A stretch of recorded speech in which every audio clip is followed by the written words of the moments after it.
Hello everyone, good morning, welcome and welcome back to my channel Viva's Passion. আমি dahlia Kaliaganj থেকে বলছি। কাছে ও দূরে যে যেখান থেকে আমার ভিডিওটি দেখছেন আপনাদের সবাইকে অসংখ্য ধন্যবাদ আমার ভিডিওটি দেখার জন্য। আপনাদের সকলকে সাথে নিয়ে শনিবার সকাল থেকে ব্লগটা স্টার্ট করছি। যদিও ভিডিওটা আমি অনেক আগেই শ্যুট করেছিলাম, তবে পাবলিশ করছি শনিবার সকালে, তাই শনিবারের কথাটাই আপনাদেরকে বললাম। এটা ছিল অ্যাকচুয়ালি শুক্রবারের ভিডিও। সেদিন দুপুরবেলা ভিয়ানের জন্য মাছের ঝোল রান্না করব। পায়েল মাছ বাজার থেকে মাছ এনে দিয়েছে, আর তারপরে ভিহান গেছে স্কুলে, পায়েলও গেছে একটু ওর কাজে, আর মা গেছে স্কুলে। তো এই সময়টা সাধারণত আমি বাড়িতে একাই থাকি, আর স্নান করে টোরে তারপরে রান্না করতে এসেছি। যেহেতু আমি একজন সোশ্যাল মিডিয়ার কন্টেন্ট ক্রিয়েটার, তাই আপনাদেরকে কিছু কথা বলতে বাধ্য হচ্ছি। অ্যাকচুয়ালি আমার ইচ্ছে ছিল না এ বিষয়ে কোনো কথা বলতে, তবুও বলতে বাধ্য হচ্ছি। এখন দেখছি সবাই একে একে এর বিরুদ্ধে প্রতিবাদ করছে। যদিও এটা খুব একটা বড় সেন্সিটিভ ইস্যু, সবারই কথা বলা মানায় না। মানায় না বলতে সবাই বললে তো একটা কথাই বলবে যে আমরা বিচার চাই, কিন্তু সেই বিচারের স্লোগান কি আদৌ আমাদের দেশের উচ্চ শিখরে পৌঁছবে, যারা আমাদেরকে সত্যি বিচার পাইয়ে দিতে পারে? সে বিষয়ে আমার কিছু কথা আপনাদের সাথে শেয়ার করব। আমার যা মনে হয়েছে সেটা আমি আমার অডিয়েন্সদের সাথে শেয়ার করব। জানি আমার কমিউনিটি ভীষণই ছোট, খুব কম সংখ্যক মানুষের কাছে হয়তো এই ভিডিওটা যাবে, তবুও যতজন জানতে পারবেন বা যতজন আমার থ্রুতে আমার কথাগুলো শুনতে পারবেন, তাদের সকলকে আমি একটা কথা বলতে চাই, আর চুপ করে থাকা নয়, এবার আপনারাও এর বিরুদ্ধে আওয়াজ তুলুন। প্রত্যেকটা শহরেই কম বেশি আমরা মেয়েরা ইদানিং রাত্রেবেলা রাত দখলে নামছি, বিভিন্ন প্রতিবাদী মিছিল মিটিংয়ে সামিল হচ্ছি, আর তার সাথে ক্যান্ডেল নিয়ে তো রাস্তায় হাঁটা রয়েছে। এইসবের মধ্য দিয়ে আমরা গোটা দেশকে একটা বার্তা নিশ্চয়ই দিতে পারছি যে আমরা বিচার চাই, কিন্তু আদৌ কি আমরা বিচার পাচ্ছি না। প্রতিদিন খবরের কাগজে বা নিউজ চ্যানেলগুলোতে আপনারা চোখ রাখলে দেখতে পারবেন নতুন নতুন একটা করে রহস্য উদ্ঘাটন হচ্ছে। কিছুদিন আগেই যেমন একটা চাদরের কথা উঠল। যদিও আমি ডিটেলসে কোনো কেস সম্পর্কে আমার ইউটিউব চ্যানেলে বলতে চাই না, তার কারণ একটাই, কোনো বিতর্কে জড়ানোর থেকে সেই বিতর্ক থেকে দূরে থাকাই ভালো। যদিও এই বিতর্কে জড়ানোটা আজকে আমাদের বাধ্যতামূলক হয়ে গেছে, কারণ এটা আমাদের দেশের মেয়েদের সুরক্ষার এবং নিরাপত্তার বিষয়। তবুও যতটুকু আমার পরিধি, মানে যতটুকু আমি জানি, আমার যতটুকু জ্ঞান, সেইটুকু জ্ঞান কাজে লাগিয়ে যতটুকু কথা আমার বলা মানায় ঠিক ততটুকুই আপনাদেরকে বলবো। আমার ঘরেও ছেলে আছে, আমার প্রথম পুত্র সন্তান ফেহান, আর সেই আমার একমাত্র সন্তান আপাতত। আমরা যারা ছেলের মা, তারা যদি ভেতর থেকে, মানে ঘরের ভেতর থেকে শুরু করি শিক্ষাটা দেওয়া, তাহলে মনে হয় বাইরে এই বাজে ঘটনাগুলো অনেকটা কমবে। আমরা যদি নিজেদের ছেলেদেরকে শেখাই মেয়েদেরকে কী করে সম্মান করতে হয়, মেয়েদেরকে কিভাবে বিপদে পড়লে সাহায্য করতে হয়, মেয়েদের দুর্বলতা বা অসহায়তার সুযোগ না নিয়ে মেয়েদের পাশে কী করে দাঁড়াতে হয়, তাহলে মনে হয় এই সমস্ত ঘটনাগুলো অনেকটাই কম হবে। প্রত্যেকটা বাবা মাকেই বলছি, সে পুত্র সন্তানের বাবা মা হোক বা কন্যা সন্তানের, প্রত্যেক সন্তানের মা বাবাই চায় তাদের সন্তান যাতে সুস্থ স্বাভাবিকভাবে বেড়ে ওঠে, জীবনে সফল মানুষ হয়। এই চাওয়ায় তো কোনো ভুল নেই, শুধু ভুল রয়েছে আমাদের সন্তানদের তৈরি করতে। প্রথম থেকেই একটা কথা আছে দেখবেন, ও তো ছেলে মানুষ, ওর কিসের দরকার, তুমি মেয়ে মানুষ, সোজা হয়ে বসো, ঠিকভাবে হাঁটা চলা করো, ঠিকভাবে চলো। জানি প্রত্যেকটাই তার শুভাকাঙ্ক্ষীরা তার ভালো চেয়েই হয়তো বলে, কিন্তু ছেলেদেরকেও ছাড় দেওয়াটা এবার একটু কমাতে হবে।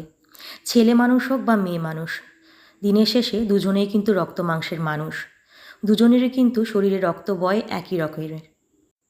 তাই লিঙ্গভেদের বিচার হিসাবে কাউকে সুবিধা বেশি দেওয়া আর কাউকে দমিয়ে রাখা এটা একদম ঠিক নয়।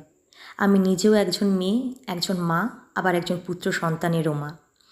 তাই আমি বলতে চাই, ঘর থেকে যদি শিক্ষাটা দেওয়া শুরু করেন তাহলে কিন্তু বাইরে এটা অনেকের কাছে অনেক বড় একটা শিক্ষণীয় বিষয় হয়ে দাঁড়াবে। আপনি যদি আপনার ছেলেকে শেখান কী করে সবাইকে সম্মান করতে হয়, কিভাবে মেয়েদেরকে বিপদে পড়লে সাহায্য করতে হয়, তাহলে মনে হয় বাইরে যে সমস্ত দানব তৈরি হচ্ছে বা বাইরে যে সমস্ত দানবের আমরা প্রতিচ্ছবি দেখতে পাচ্ছি কোনো না কোনো ছেলে বা পুরুষের মধ্যে দিয়ে, সেটা অনেকটা কমবে। আমি যেই অঞ্চলে থাকি সেটা হচ্ছে কালিয়াগঞ্জ ব্লক আর উত্তর দিনাজপুরের একটা ছোট্ট শহর। কিছুদিন আগে খবরে আপনারা হয়তো দেখেছেন যে মালগা গ্রাম অঞ্চলে সাহেবঘাটা নামে একটি জায়গায় একটি মেয়ের ধর্ষণ হয়েছিল, আর সেই মেয়েটিকে ওখানেই গ্যাং রেপ করে মেরে ফেলে রাখা হয়েছিল একটা নালার পাশে। সেটা কিন্তু আমাদের এখান থেকে বেশি দূরে নয়, আর আমার গ্রামের বাড়ির খুব কাছে। তো সেই সমস্ত ঘটনাগুলো শুধু যে খবরের কাগজে দেখছি বা টিভিতে শুনছি বা পেপারে পড়ছি সেটুকু নয়, আমাদের আশেপাশের অঞ্চলেও কিন্তু হচ্ছে। তাই এগুলোর প্রভাব যে কতটা ছড়াতে পারে সেটা কিন্তু আমি ভালোভাবেই জানি আর সামনে থেকে দেখেছি। আমার ছেলের বয়স মাত্র 3 বছর 9 মাস। সে কিন্তু এখনও অনেকটাই ছোট। তবুও এই ছোটোবেলা থেকেই আমি চাইব ও যাতে নিজের মেরুদণ্ড সোজা রেখে নিজের মনুষ্যত্ব বোধ জাগিয়ে সমস্ত মেয়েদেরকে সম্মান করতে পারে। শুধু তার সম্পর্কে বোন, দিদি বা তার পরিচিত বলে নয়, যাকে সে চেনেও না, অপরিচিত, তার সামনে যদি কেউ বিপদে পড়ে সে যাতে তাকে সাহায্য করতে এগিয়ে যায়। এই শিক্ষাটা আমি ওকে ছোটোবেলা থেকেই দেওয়ার চেষ্টা করব। আর অবশ্যই দেব, আর সেটা শেখাবো খুব ভালোভাবে। আজকের এই কথাগুলো আপনাদেরকে বলছি তার কারণ দিনের পর দিন এমন এমন খবরগুলো চোখের সামনে আসছে, আর যেগুলো দেখে না আমি আর চুপ থাকতে পারছি না। প্রথমে ভেবেছিলাম এই বিষয়ে কোনো কথা বলবো না, কারণ এই বিষয়ে কথা বলাটা আমার হয়তো মানায় না। না আমি কোনো রাজনৈতিকবিদ, না আমি কোনো পুলিশ অফিসার, না আমি কোনো বড় একজন চাকরিজীবী। আমি একজন সাধারণ গৃহবধূ। তবুও আমার মধ্যে যে সমস্ত কথাগুলো জাগছে, যে সমস্ত প্রশ্নগুলো জাগছে, সেগুলো কি বড় বড় মাপের পুলিশ বা বড় বড় রাজনীতিবিদ বা যেগুলো আমাদের হাইকোর্ট, সুপ্রিম কোর্ট রয়েছে সেই বিচারপতিদের মনে জাগছে না? তারা কি একবারও চাইছেন না যে কেসটা ভালো করে সলভ হোক বা গোটাটা খুব নিখুঁতভাবে তদন্ত করা হোক? যদিও কিছু কিছু নিউজ চ্যানেল খুব ভালোভাবে চেষ্টা করছে সে বিষয়ে তদন্ত করার, তবুও অনেক জায়গায় মনে হচ্ছে উপরতলার কিছু মানুষ চেষ্টা করছে সেটাকে ধামাচাপা দেওয়ার। আমি একজন সামান্য গৃহবধূ, আমি আমার সাধারণ দৃষ্টিভঙ্গিতে দেখে যেটা বুঝতে পারছি, আমার মনে হয় আমাদের যে উচ্চপদস্থ, যে আমাদের দেশের পরিচালনাকারী যে সংস্থা রয়েছে বা যে সরকার রয়েছে, তারা হয়তো সেটা সঠিকভাবে দেখতে পারছেন না বা দেখেও বুঝতে পারছেন না।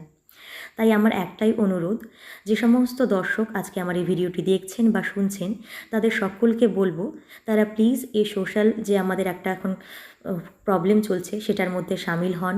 সবাই রাত দখলে নামুন, বা তাছাড়া প্রতিদিন মিছিলে বা মিটিংয়ে যেগুলো আপনাদের লোকাল অঞ্চল থেকে বেরোচ্ছে সেগুলোতে যান, আর তার পাশাপাশি ঘরের ভেতর থেকে শিক্ষাটা শুরু করুন। আপনাদের বাড়িতে পুত্র সন্তান থাকলে তাকে সঠিক শিক্ষা দিন। আপনাদের বাড়িতে কন্যা সন্তান থাকলে তাকে শেখান কী করে ঢিল মারলে পাটকেলটাও মারতে শিখতে হয়। সমস্ত কিছুই আমাদেরকে ঘর থেকেই তৈরি করতে হবে।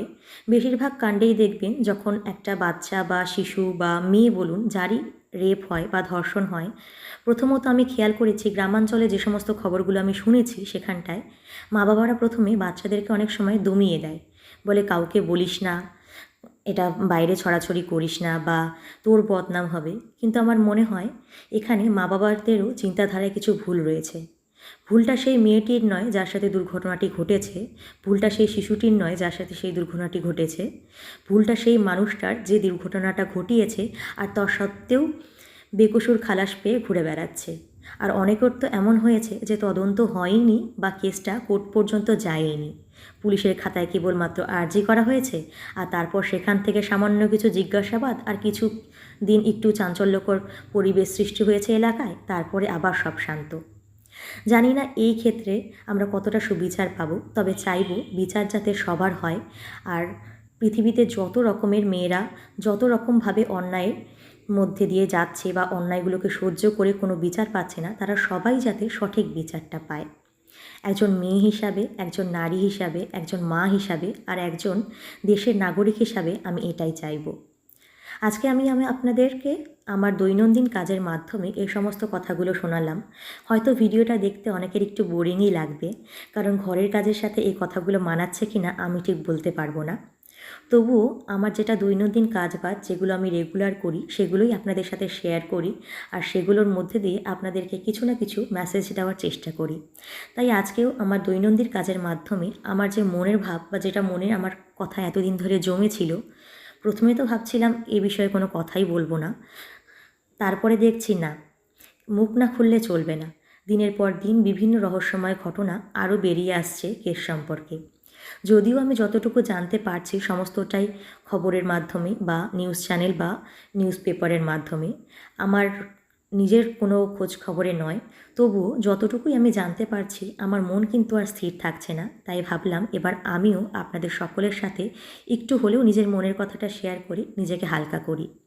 আমার স্বামীও কিন্তু বাড়ির বাইরে থাকে, আমি আর আমার মা আর আমার বোন আমরা একা থাকি, একা সংসার সামলাই, একা বাজার করি, একা রান্নাবাড়ি সমস্ত কিছু করি। তাই ভয়টা কিন্তু কিছুটা হলেও আমাদের মধ্যেও আছে। আমাদের বাড়িতেও কিন্তু আমার ছেলে ছাড়া আর কোনো পুত্র বা পুরুষ মানুষ নেই। তাই আমি চাইবো যে প্রত্যেকটা মেয়েই যাতে সুরক্ষিত থাকে, খুব ভালো থাকে, সম্মানের সাথে মাথা উঁচু করে বেঁচে থাকতে পারে।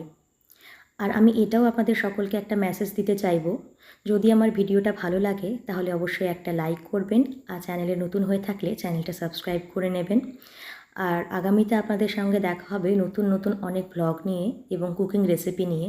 আজকে এই পর্যন্তই আমার মনের কথা আপনাদের সকলকে জানিয়ে বিদায় জানাচ্ছি।